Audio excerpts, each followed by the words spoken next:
The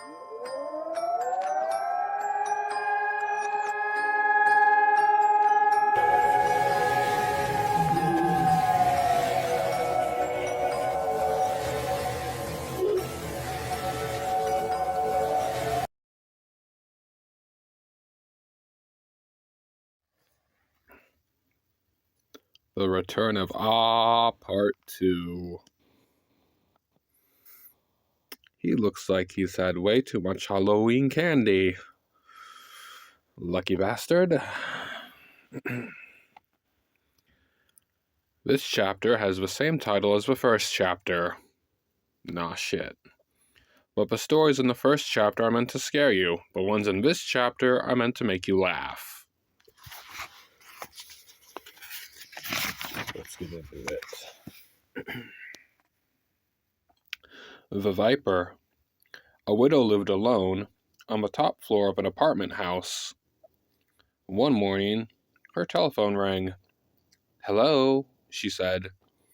"This is the Viper," a man said. "I'm coming up." Somebody is fooling around, she thought, and hung up. A half hour later, the telephone rang again. It was the same man. "It's the Viper," he said. "I'll be up soon." The widow didn't know what to think, but she was getting frightened. Once more the telephone rang. Again, it was the Viper.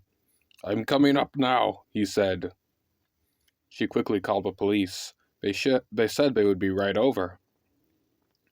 When the doorbell rang, she sighed with relief. "They are here," she thought. But when she opened the door, there stood a little old man with a bucket and a cloth. He said, "I am the Viper. I wish to wash and wipe the windows."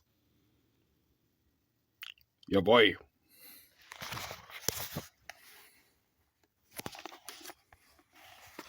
Not gonna lie, that actually was kind of funny. The attic. Quite spacious. A man named Rupert lived with his dog in a house deep in the woods. Rupert was a hunter and a trapper. The dog was a big German shepherd named Sam. Rupert had raised Sam from a pup. Almost every morning, Rupert went hunting, and Sam stayed behind and guarded the house. One morning, as Rupert was checking his traps, he got the feeling that something was wrong at home. He hurried back as fast as he could, but when he got there, he found that Sam was missing. He searched the house and the woods nearby, but Sam was nowhere to be seen. He called and he called, but the dog did not answer. For days, Rupert looked for Sam, but he could find no trace of him. Finally, he gave up and went back to his work. But one morning, he heard something moving in the attic. He picked up his gun, and then he thought, "I'd better be quiet about this." So he took off his boots, and in his bare feet he began to climb the attic stairs. He slowly took one step, then another, until at last he reached the attic door. He stood outside listening, but he didn't hear a thing. Then he opened the door and... "Oh!" At this point, the storyteller stops as if he is finished. Then somebody will ask, "Why did Rupert scream?" The storyteller replies, "You'd scream too if you stepped on a nail in your bare feet." Oh.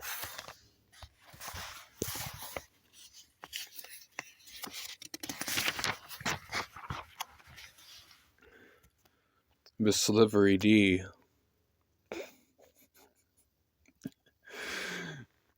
The Slivery D, he came out of the sea. He ate all the others, but he didn't eat me. The Slivery D, he came out of the sea. He ate all the others, but he didn't eat slurp.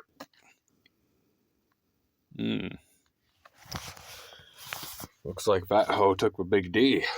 The big slivery D. Demonetize me, I don't give a fuck. Fuck you. AaronKelly'sBones. Oh my god, it's my stepsister. How that dead man danced. Well, at least he's having a good time. Aaron Kelly was dead. They bought him a coffin and had a funeral and buried him. But that night he got out of his coffin and he came home. His family was sitting around the fire when he walked in. He sat down next to his window and he said, "What's going on? You all act like somebody died. Who's dead?" His widow said, "You are." "I don't feel dead," he said. "I feel fine." "You don't look fine," his widow said. "You look dead. You'd better get back to the grave where you belong." "I'm not going back to the grave until I feel dead," he said. Since Aaron wouldn't go back, his widow couldn't collect his life insurance. Without that, she couldn't pay for the coffin, and the undertaker said he would take it back. Aaron didn't care. He just sat by the fire,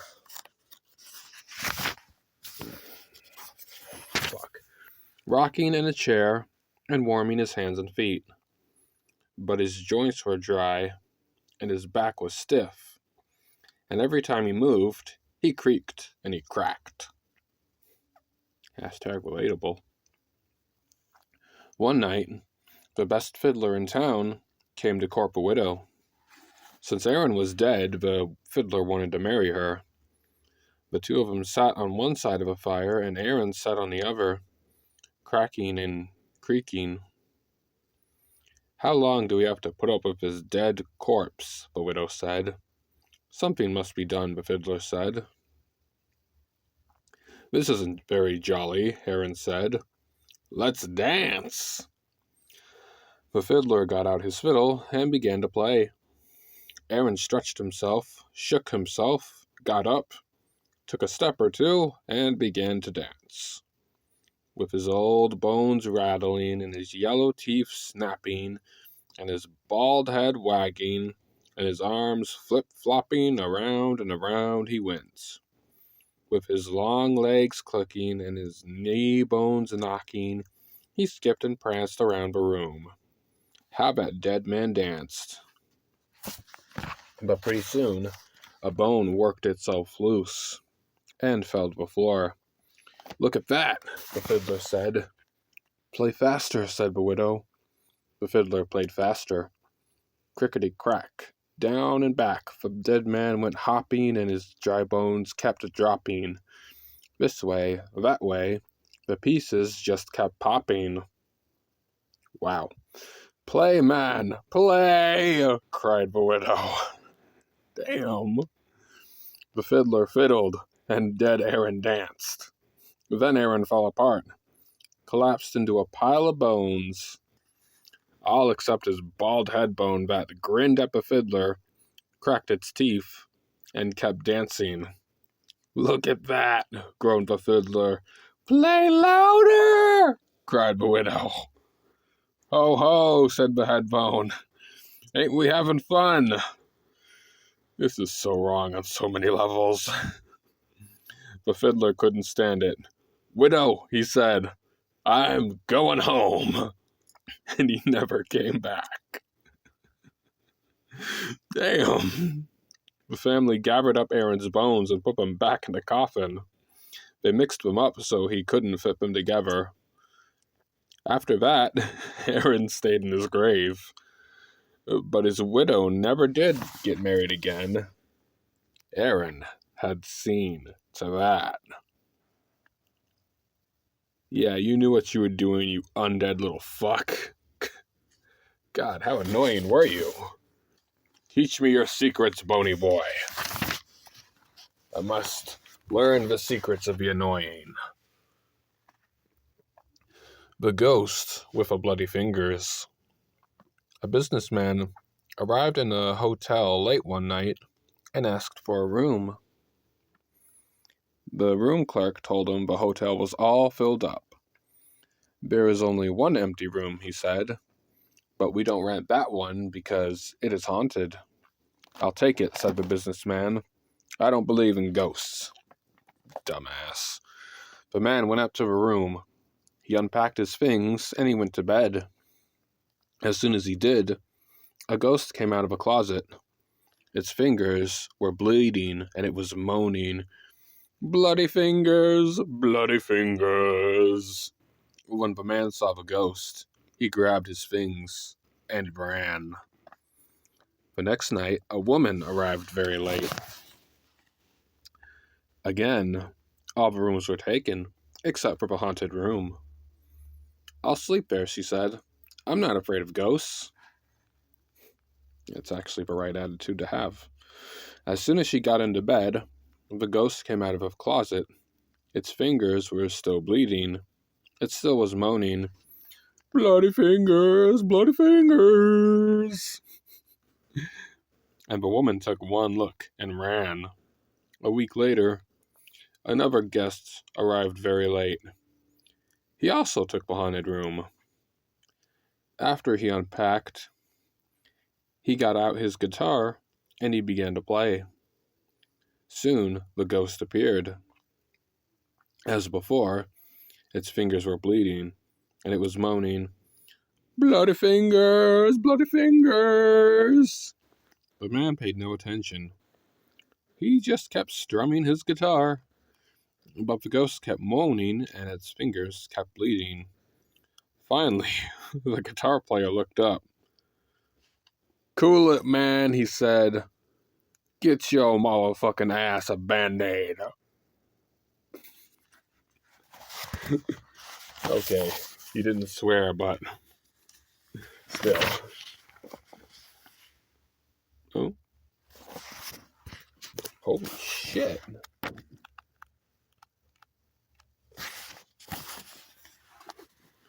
Well, that was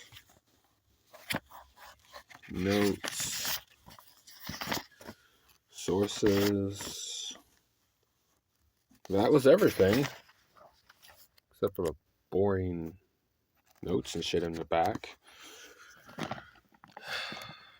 Well, ladies and gentlemen, that was all of the scary, weird, wonderful, and funny stories contained within the book, Scary Stories to Tell in the Dark, collected from folklore and retold by Alvin Schwartz, with all the drawings done by Stefan Gamel. Talented artist, if I do say so myself. Phantom footsteps, ghostly wails, creatures that go bump in the night. Ugh, all my exes. And my stepfamily. Well, until I find some new shit to cover, I guess. Stay sickly. Happy Hallows Day.